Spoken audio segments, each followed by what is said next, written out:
Hey, it's Mark Ferguson with Investor More. I'm back in another house flip we just bought, and this one has some very interesting things in it the seller left us. So we'll show you the house, we'll show you what was left for us, we'll talk about some of the things we're going to do and not do, and talk about what we paid for it and what it might be worth as well. So a lot of information, a lot of cool stuff coming in this video. We have a number of house flips going right now. If you're new to my channel, we also have commercial properties.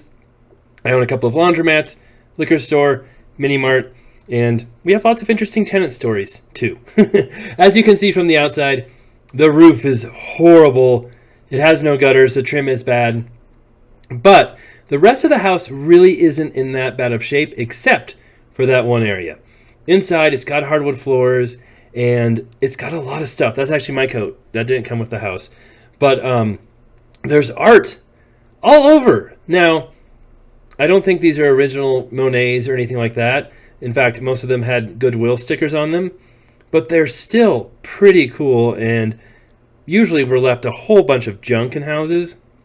And while these might not be worth a lot of money, at least they're not just trash. So it's kind of interesting to see them, and some of them look pretty old. Again, don't know if they're worth much. I think most of them are just prints, but kind of cool to see. The house is a wholesale deal. So that means a wholesale company that finds off-market properties contacted the seller, and we were able to buy it for $290,000. They actually had a lot of investors interested in this one. We actually had to pay more than their original list price from the wholesaler, which sometimes happens. Sometimes we pay less, sometimes we pay more, and yes, wholesalers will negotiate on price too. And it should be worth in the $400,000 range, maybe a little less, and it will need some work, but like I said, it's not horrible. It's not quite as crazy as the skate park flip where we had a skate park in the basement in the backyard that we're working on right now, but it's very close. It's only half a mile from that property. So it's got 3 bedrooms on the main floor, lots of closet doors missing. I don't know, there are some doors I remember in some part of the house. It has newer windows, but I was talking to my project manager, Nikki. We're getting to a point now where you see a house has vinyl windows, and in the past, it's like, oh, it's got vinyl windows, they're probably good. We've had vinyl windows for quite a while now, where those might be 20-year-old windows or older, and it's like, well, just because it has vinyl windows now doesn't mean they're still good. They could be a little bit old, lose their seal, have some issues. So that used to be a clear way to say, oh, your windows are probably good. Not so much anymore. So time goes by pretty quick. Interesting colors, of course, we'll paint it. These hardwood floors, I think, will refinish, but parts of them almost don't even need refinishing. And like I've said before, we've got our guys, our crew, who can refinish floors now, which hopefully will save us money. We've got some other things they might be able to do as well, which might save us money too. We'll talk about that in just a little bit. Here's the bathroom. Beautiful blue, beautiful tile all over, and it's just annoying when people tile the entire bathroom because it's so much harder to do demo, and then you're fixing sheetrock that gets destroyed. So we'll probably have to do that in that bathroom. That will cost a little bit of money. Here's the kitchen, which looks okay on first glance, but then you've got this hodgepodge of cabinets and counters and different stuff going on. So we love to be able to save kitchens, paint, cabinets, maybe redo counters, appliances. This will be tough, although it's got granite. So we could just leave it like it is and advertise granite counters because that one tiny slab of granite is there. But the cabinets aren't horrible in some spots, but in other spots they are, so we'll see. Here's the garage, and I was not sure I would be getting all this stuff or not. But we found out today I am getting all this stuff. So this is how it looked when I saw it. And sometimes the seller takes their stuff, sometimes they don't with this wholesale deals. You can't really be surprised when they leave you things. So, if you're buying from the MLS, a multiple listing service, usually, the seller takes all their stuff, leaves the house clean for you. Not so much on these type of deals. And the other thing they left, which really bothers me, is personal pictures.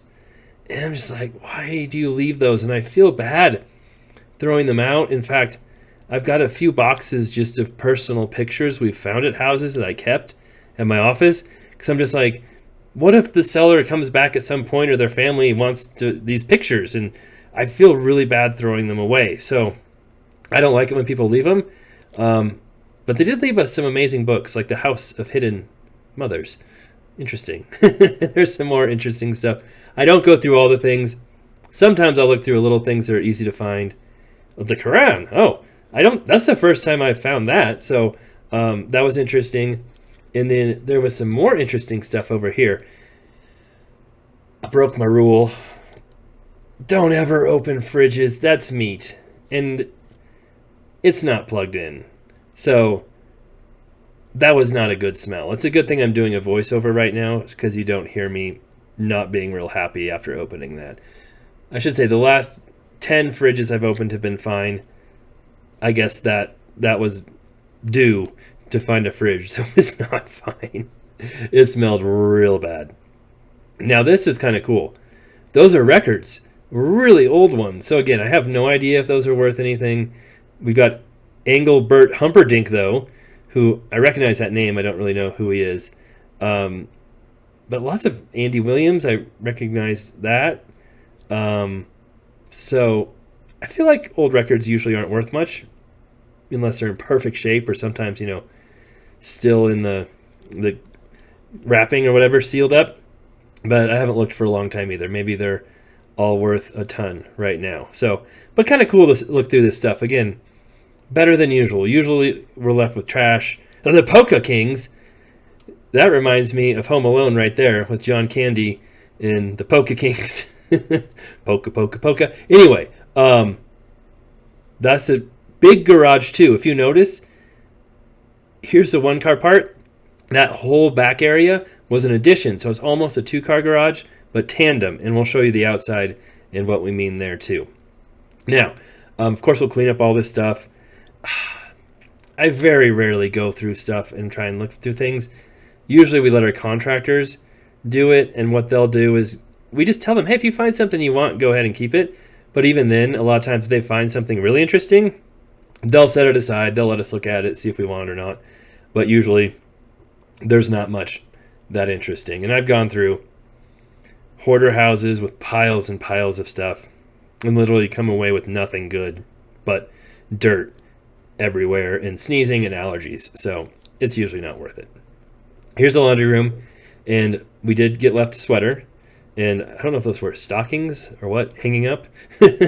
A dog bowl. And paint. We have lots of paint. So, hey, we might not even have to buy paint. We can just use what they've got. No, we wouldn't do that. Nice laundry room. Furnace probably will need to be replaced. That's a little bit old and gnarly looking. Nice family room.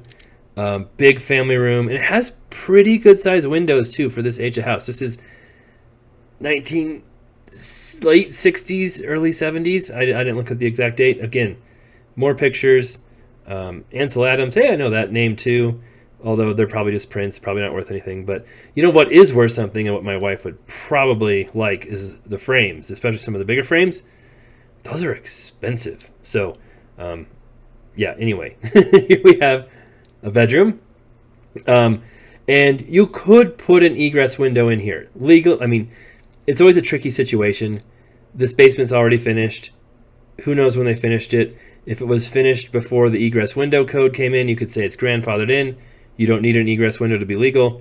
There's no way to know exactly when it was finished unless there's permits pulled at the city. And when you get into that, you're pushing your luck with talking to them and trying to figure out what's there and what's not there. So you can leave it. You're probably okay. You could also put an egress window in and probably be okay too. But an egress window might cost you, depending on who you're using, $4,000 to $10,000 to put in. So that's tricky. I've had friends of mine say they got bids to do an egress window recently, and they were charged. It was like $9,000. My guy used to do them for like $3,200. Or I had a friend of one of my contractors who would do them. He's gone up to $5,500 now. But on the skate park flip, we might do an egress, and our contractors want to try it out, which would save us a ton of money. So we'll see how that works out. Again, more sweet surprises in this house. Women's shoes. And I was not sure what was going on, but Nikki told me that they've got shoe shapers in there that keep their shape. That's what that is. So it's like, okay, interesting. I don't use those in my shoes for some reason. That's the basement. Not a bad basement. 2 more bedrooms, bathroom. It all needs some work, but it's good size. And then, of course, we'll take a peek outside and show you the backyard, which is also interesting too. It's got like a ski slope on it. It's a big yard, for one. Beautifully lush grass. We are in winter in Colorado, so even if this grass was beautiful, it'd still be brown, but it'd look a little better than it does. The neighbor has a crazy addition they put on their house. Maybe we can try and buy that one too. Anyway, here is the backyard. And of course, there was a dog barking there.